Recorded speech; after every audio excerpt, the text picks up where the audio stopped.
Good evening. Everybody having a good week this week?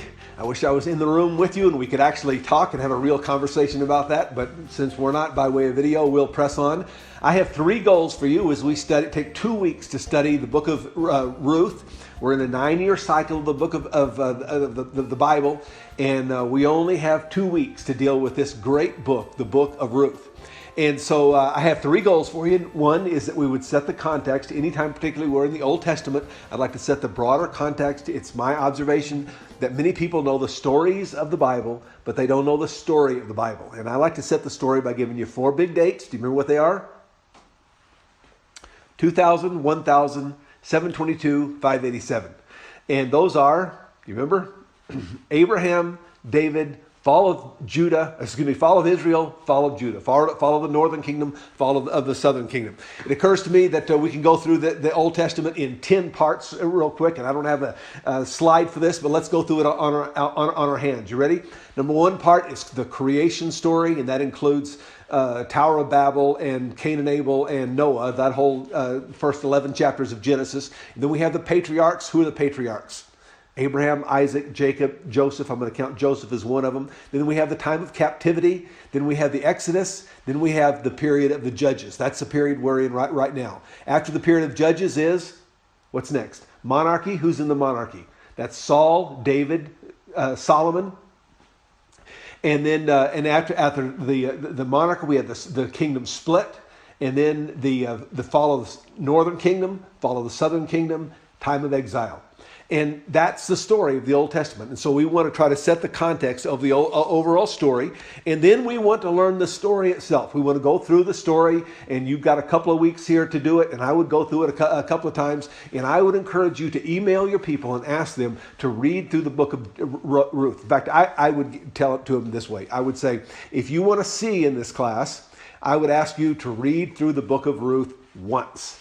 One time will give you a C. If you want a B, I would encourage you to read through the book of Ruth, the whole thing. It's 4 chapters, twice, once each week. And if you want an A, I would encourage you to read through the book of Ruth every single day during this 2 weeks. During your quiet time, read through the book of Ruth. And if you want an A plus, read the notes from your study Bible. Go on YouTube and I found some David Platt sermons. You might watch this book or this video, this movie as a class. I want to say I have not actually watched it, but it comes with high reviews, the book of Ruth, Journey of Faith. But we want to get this story down. And I can break it down. I found this overview from Warren Wiersbe's commentary. He says you can break down the book of Ruth into 4 parts, and that is Ruth chapter 1 is Ruth weeping. And the story there is start with Elimelech, Ruth's father-in-law, and Naomi. And they live in Bethlehem, the city of bread. And ironically, there is no bread. There's a famine. And so they go after Moab.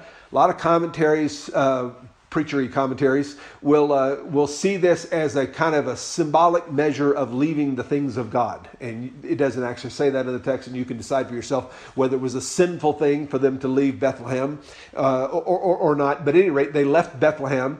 And then Naomi experiences some horrible things. First, she experiences this famine. She has to leave the land. And then she experiences the death of a son and another son and a husband. Awful, huh? And so she hears that there's food back in Bethlehem. She starts to head back. Orpah, her other daughter-in-law, stays home. But Ruth says, where you go, I will go. Where you stay, I will stay. And she comes back. So Ruth 2 then is Ruth working, gleaning in the fields. She meets Boaz, a kinsman redeemer. We'll look more about what all that's about next week. And she, in a sense, flirts with him, and they establish a relationship, and he becomes her kinsman redeemer. And in Ruth chapter 4, they have a wedding. So there's a story of Ruth in that nutshell. I always like to show people a map, and I would encourage you to get them to look at their own map. In their own Bible, look in the back of the Bible and find out where Moab is. I'm kind of a map person, and I would encourage you to show it to them on a map where this is. So we have the context, the overall Old Testament. We want to tell the story, and then we want to push for application. And the application that I would encourage you to push for in this chapter, David Platt says it this way: in his sovereign design, God ordains sorrowful tragedy to set up the stage for surprising triumph. He summarizes the book of Ruth in that way. But here is the key verse that I would want us to draw our attention to today. Ruth 1:16. Ruth replied, "Don't urge me to leave or to turn back from you. Orpah has turned back from you, but don't ask me to turn back from you. For where you go, I will go. Where you lodge, I will lodge. Your people will be my people, my God." I don't know if she actually sings the song, but it's become a popular wedding song for us today. But she says, "I will be with you no matter what." And what is the quality we see in Ruth that we can emulate? I would put it in one word: loyalty. Everybody say loyalty? That is the one word. When good teachers focus their lesson.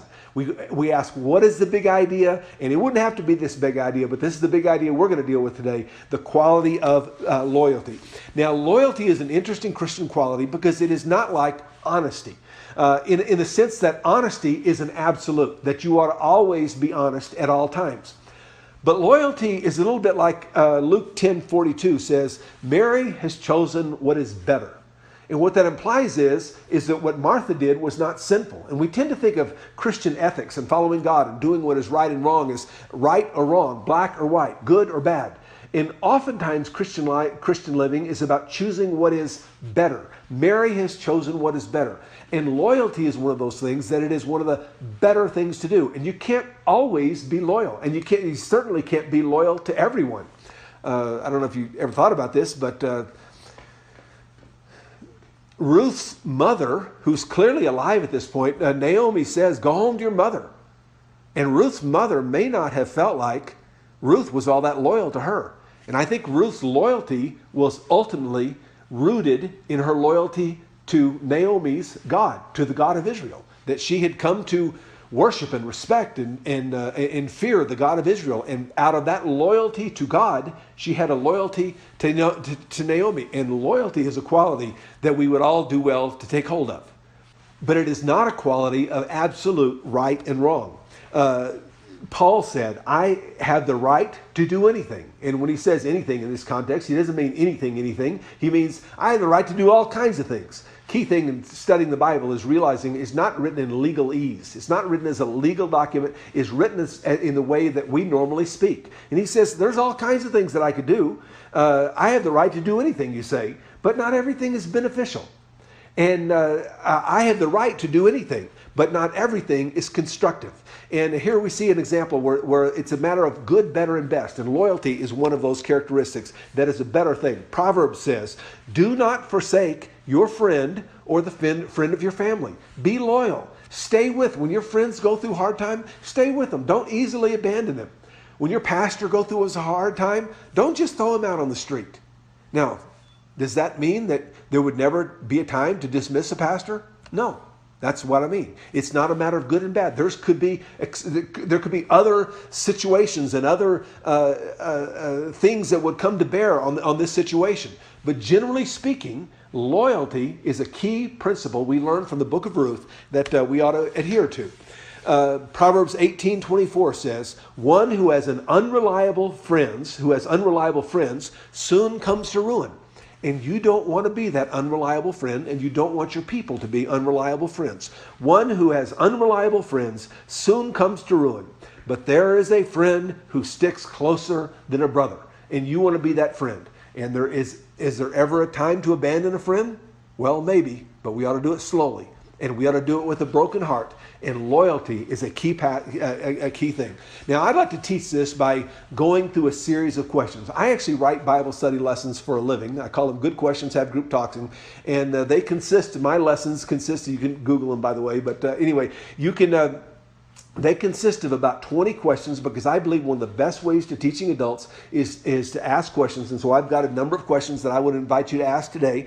First one is, what did it feel like for Naomi to hear Ruth's pledge to her? When Ruth said to Naomi, "Don't ask me to leave. Don't ask me to stay here. Your people will be my people, your God, my God." Where you are buried, I will be buried. How did that feel for Naomi? Think about Naomi's life. She'd gone through this famine. She left her home. Her kid died. Another kid died. Husband died. She's got a hard life. And Ruth, her daughter-in-law, her other daughter-in-law has not abandoned her, but she's decided to stay home. And Ruth says to her, I'm going to stay with you through thick and thin. Talk about how do you imagine that felt? This kind of question to me helps the truth. We tend to read these old Bible stories as just dusty old Bible stories, and they tend to help those dusty Bible stories come to life. And then you might ask this question: have you ever had a friend or relative express surprising loyalty to you who has a story?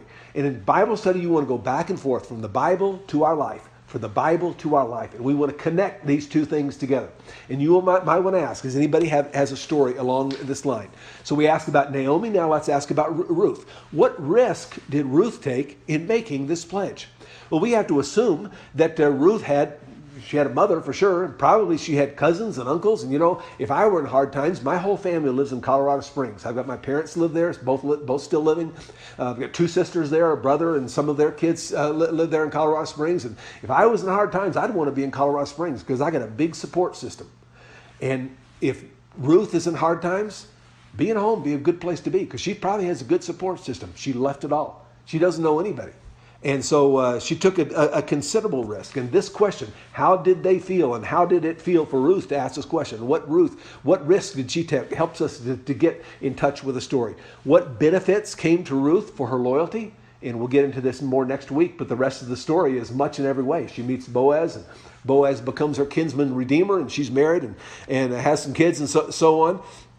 Next question, who are we to be loyal to? Because here's the deal, you can't be loyal to everyone. And the Bible actually speaks to this, a couple of verses. Anyone who does not provide for their relatives, and the implication is you ought to be loyal to your relatives, and especially you ought to be loyal to your own household. You ought to be loyal, first of all, to your husband, to your kids, and then to your relatives. And then this next verse says, therefore, as we have opportunity, let us do good to all people if we can, but especially to those who belong to the family of believers, especially to your church. You ought to be loyal to your Sunday school class. You ought to have a handful of friends that you're loyal to. And there's this idea kind of a concentric circles where you'd be loyal to your spouse, to your kids, to your family, to your church family, to your closest friends, and work your way out from there.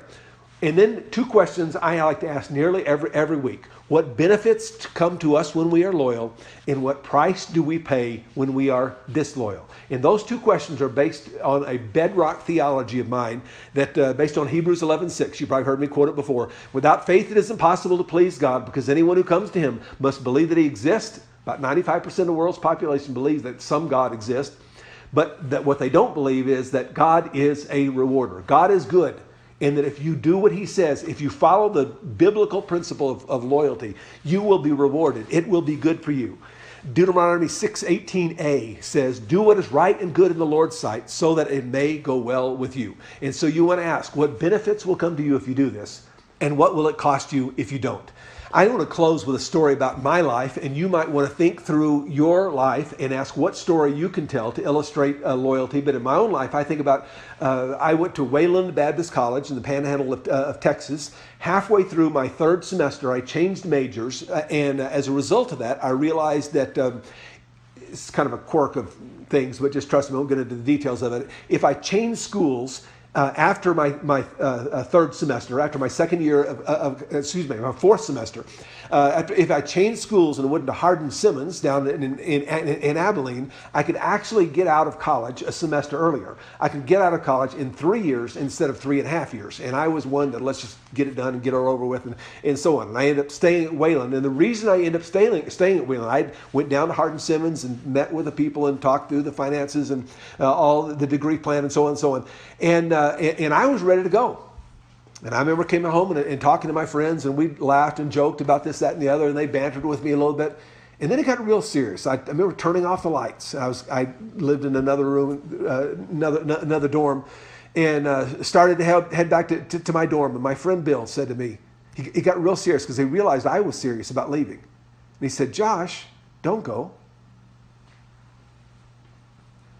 And what he was saying is, you've got friends here. Be loyal to us. Your friends are more important than getting out of college a semester earlier. And that one sentence changed my life. And I've never regretted that decision. And it taught me something very important. That close circle of friends that you have in life, you need to stay with them through thick and thin. You know, it occurs to me that many of the people that we most admire, you think of the Billy Graham organization. And we tend to draw a lot of attention to Billy Graham, and for good reason. But I draw your attention to the fact that he had a team of people, Cliff Barrows and others that were around with him his whole life, and they grew old together. And I think this is a Christian principle that we do well to follow, that get a handful of people around you and be loyal to them and stick with them through thick and thin, and be loyal to them as Ruth was loyal. May God richly bless you as you teach his word to his people for his glory this week.